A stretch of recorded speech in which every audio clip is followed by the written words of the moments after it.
Salut les ratoupotes! Donc pour cette nouvelle vidéo, je vais vous parler de comment transporter vos petits protégés.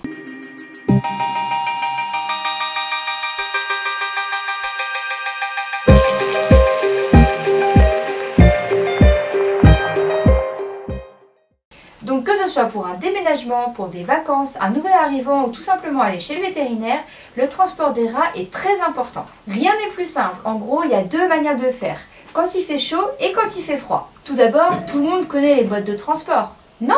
Bien sûr que si, regardez, il y en a à peu près de toutes les tailles, toutes les formes, toutes les couleurs aussi. Bref, vous avez l'embarras du choix. Mais encore faut-il savoir quelle boîte de transport correspond au mieux à votre troupe et à vos besoins. Donc moi j'ai cette boîte que j'utilise pour 5 rats. Après c'est aussi à vous de trouver le juste milieu. C'est-à-dire qu'il ne faut pas qu'ils soient non plus trop entassés dans la boîte parce que les rats se tiennent chaud très vite. Mais en même temps, il ne leur faut pas trop de place non plus parce que dans ce genre d'environnement, ils sont pas mal secoués, ils stressent beaucoup et dans ce genre de situation, les rats aiment quand même rester en groupe et surtout cachés pour se sentir plus en sécurité. Vous pouvez aussi utiliser des boîtes de transport pour chats comme celle-ci par exemple. Par contre, il faudra faire toujours attention avec les barreaux là qui sont devant, à ce que ce soit pas trop espacé pour éviter que vos rats en fait sortent de la boîte.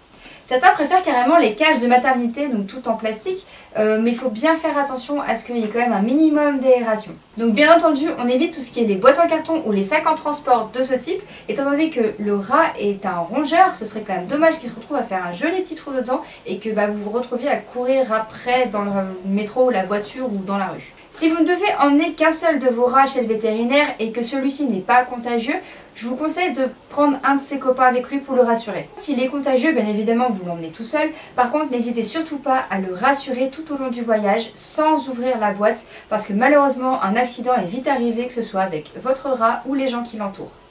Donc on pensera également à mettre un petit tissu avec le rôdeur afin de les rassurer. Donc par exemple, une petite couverture dans la cage ou un t-shirt. Donc comme je le disais tout à l'heure, il y a en gros deux manières de procéder, quand il fait chaud et quand il fait froid.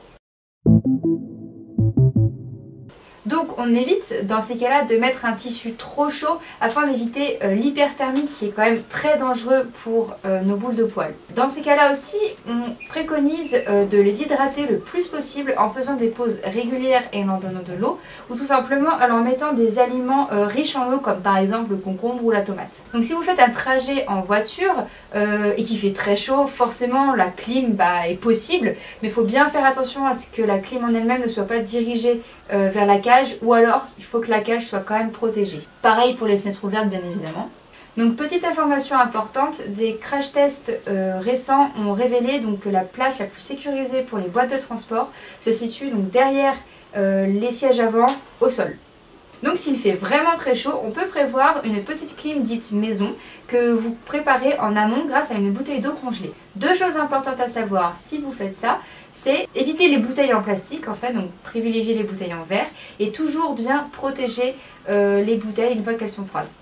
On pense bien à mettre la boîte de transport dans un sac avec un tissu par-dessus pour protéger du froid, des courants d'air et de la pluie qui peuvent rendre malades vos loulous.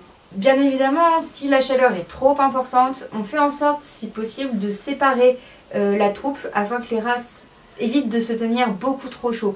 Par exemple, ma boîte que je vous ai montré tout à l'heure, où je mets mes 5 rats, je vais faire en sorte de séparer ma troupe. Par exemple, dans cette boîte-là, je vais en mettre que 2-3.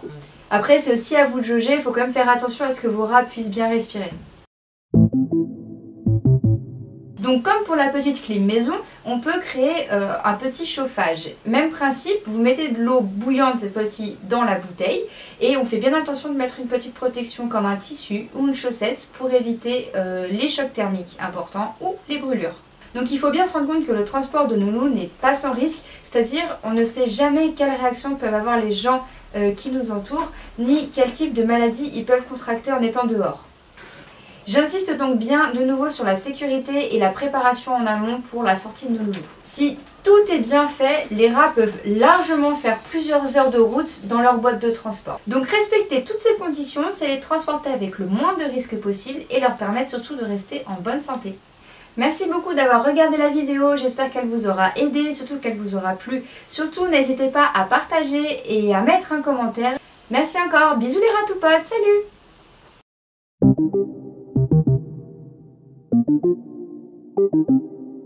Thank you.